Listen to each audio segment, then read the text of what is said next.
This is Next Radio 2016 with Broadcast Bionics. Innovative solutions for creative people. Thank you. Thank you very much. It's great to be here. Thank you very much, Matt. Here we are, Next Radio. We've heard all about new innovations, about new ways of thinking, about new gizmos, about new ways of talking up to the vocals on Radio Gaga. But what we haven't heard an awful lot about is new approaches to training. And I appreciate, as soon as you mention the word training, it feels a bit dusty. It's got a whiff of the 1980s. Big hair, big phones, big boring. But what we've done, hopefully, is to sort of slightly reinvent the way that we look at radio skills and radio training. So, as Matt said, I'm David Preston. I run an independent called Whistledown. We make programs for the BBC, mainly, and some commercial companies as well. But I'm here to talk about Rig Train, which is specifically the training scheme that we set up to serve the indies, but also the wider community, the freelance production community, and the freelance radio skills community. Now, I'm a radio producer. I'm a business owner. I'm not a professional training person. But I learned, number one rule, if ever you're doing a presentation like this, you have to start it in a certain way. And that's like this.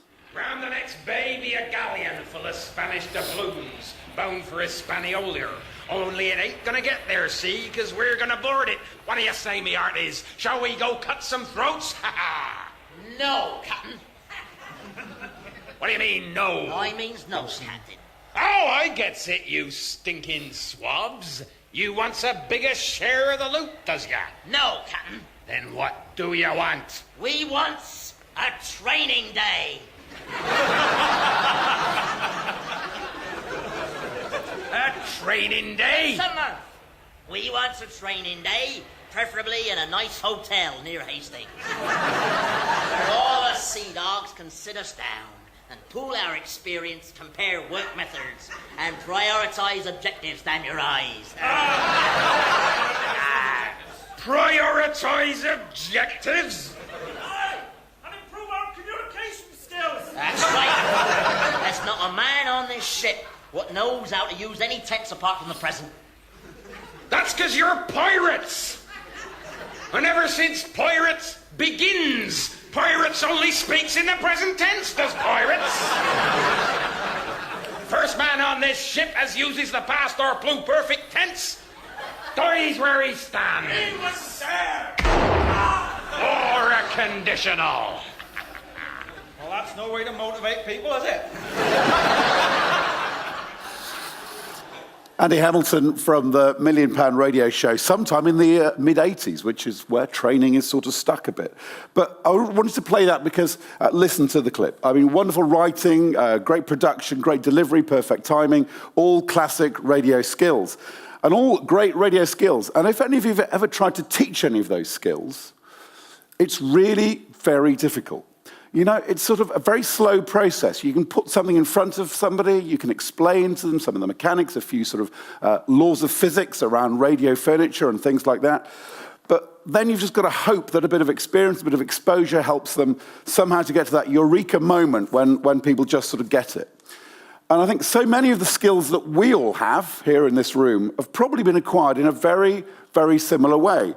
I'm willing to bet that many of you have perhaps had one mentor, one single person who's taken you under their wing and showed you the ropes, as it were. Probably a lot of unpaid shadowing somewhere along the way, probably some unpaid work experience, some sort of mystical osmosis, which is how we get to where we are. Incredibly inefficient, if you think about it. And it doesn't matter what sort of radio you're making either. All of these sort of skills we've got listed here. Formatting's gone a bit funny, but anyway. It amazes me there's a lack of access, a complete lack of access to these sort of skills and any sort of formal training for those sort of skills. And I can hear you all saying, well, so what? We're making the programs, the needles are still moving, we're making money for our radio stations if you're in the commercial sector. Why should we care, and why should we care now? Well, there's a reason, because we're about to have quite a big change. This is the next bit, if you like. We're on the verge of something very exciting, especially for those of us in the independent sector. Last year, the BBC, let's not forget, the biggest radio broadcaster in the UK, announced that by 2022, 60% of its eligible output, and broadly, that's the non-news, non-repeat bits, 60% would be open to competition from independent production companies. And that is phenomenal. 27,000 hours of radio a year will be put out to the barbarians like me in the indie production world. It is our big bang moment, if you like. I know it's difficult, if that's over 6 years, it's more of a sort of a slow sizzle, but it's the nearest we're going to get, I think. Now, if you're in telly, and if you watch telly, if you consume telly in this world, in this country, then this is nothing new, of course. There they are. Pointless, Poldark, Sherlock, Bake Off, Grand Designs, and Gogglebox. In BBC terms, close to 50% of what we see on screens is actually produced by independent companies like those. Now, in radio, we've got them. There they are. Around 17% of BBC output is currently produced by independent producers. Here's a few of them. Commode & Mayo on 5 Live. BBC Sports Formula One radio coverage by USP Content. The Virgin Radio launch, coordinated by TBI. Jamie Cullum on Radio 2. Gardener's Question Time, produced by an indie since 1994. By the way, that's Bob Flowerdew, bottom right, with the secateurs.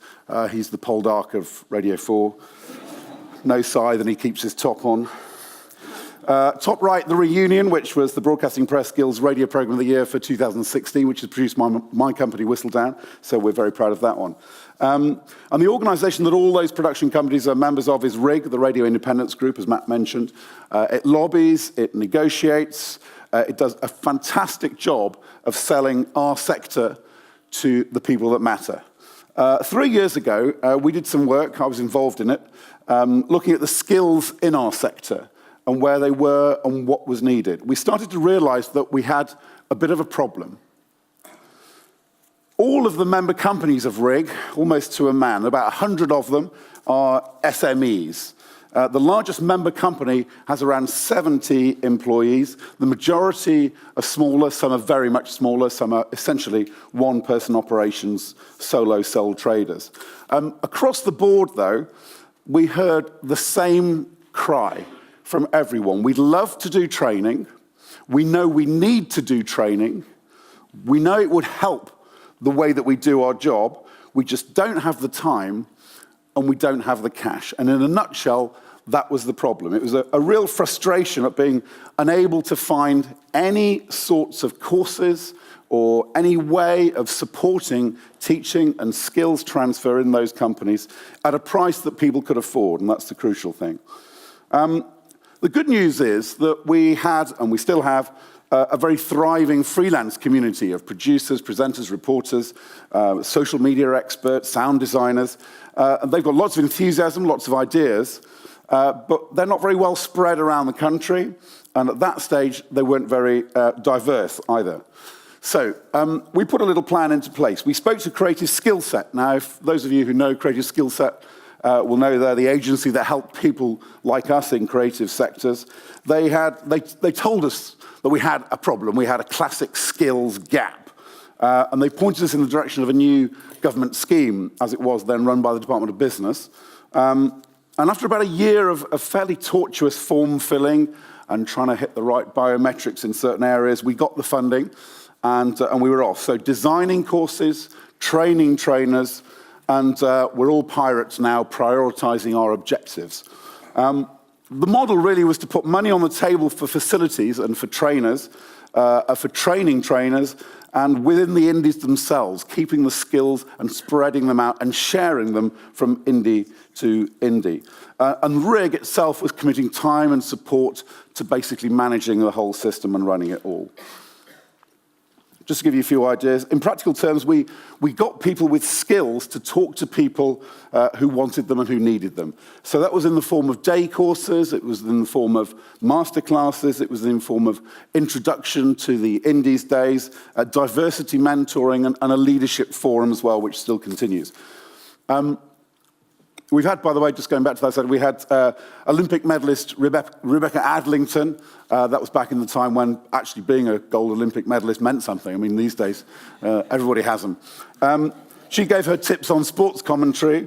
We had an Emmy nominee writer, Hugh Costello, who did a wonderful masterclass on script writing. And Ira Glass, who many of you undoubtedly will know, did an extraordinary masterclass for 200 people just last month on This American Life. Now, we've done over 20 specialist production courses on things like sound design, on drama location recording, on documentary, as well as some of the more basic things, editorial essentials, making sure you don't get libeled or you don't libel, health and safety for producers, and development work and pitching sessions as well, which all of us feel that we very much need and is very much a core part of the activities that we do. It was essential to have masterclasses with the best in the business on everything from interviewing tricky politicians to dealing with shitty presenters. That's the form, and you know how it works. So, the feedback that we had was absolutely out of this world. Creative skill set were blown away by it, to be frank. It was very difficult for us to find anything negative from the people who came on the courses, and a real sort of sense of enthusiasm and wanting to pass on that knowledge to other people as well. The courses fill up within just a few days. We had waiting lists, and we still have waiting lists for many of the courses. And to date, we've passed on the skills to 1,200 people and run more than 750 learner days. And I learned very quickly that's the number of learners multiplied by the number of days learned equals learner days. I'm going to leave you very finally with one of the personal stories which I thought really typifies what we've been doing. A young producer, Tayo Papula, many of you may know as a DJ, came to us, Rig, with an idea that he needed some sort of help and support with. We managed to get him in front of Radio 2 to Bob Chen, and we managed to get him to sell a programme about his take on punk with his friend Norman Cook, Fatboy Slim. It smashed its way through the music scene like dynamite through a tower block. How are we going to get to the gig without the audience jumping on stage and attacking us? It was fresh, exciting, inspiring. Really enjoy yourself, you know, jump about a bit, let yourself go. It was nihilistic, violent, destructive. It's what? Nothing, a rude word. Next question. Its lead characters were heroes, but heroes without rules. Gig in Southampton University, down in Admirville, back in minibus with the damned. It was angry, inflammatory, shocking, abrasive, filthy, furious. And I loved it. How would you describe it? The ultimate blowtorch of savage nihilism. And now we continue our work with self-financing courses and Rig supporting the work we're doing. If you want to get in touch with us, then drop us a line, look at the website, www.rigtrain.co.uk. Training course partners, we're looking for any sponsors getting involved with us. Always happy to hear from you. And, of course, companies looking to join Rig. Thanks very much for listening. David Prest, everybody. Thank you so much. This is Next Radio 2016 with Broadcast Bionics. Innovative solutions for creative people.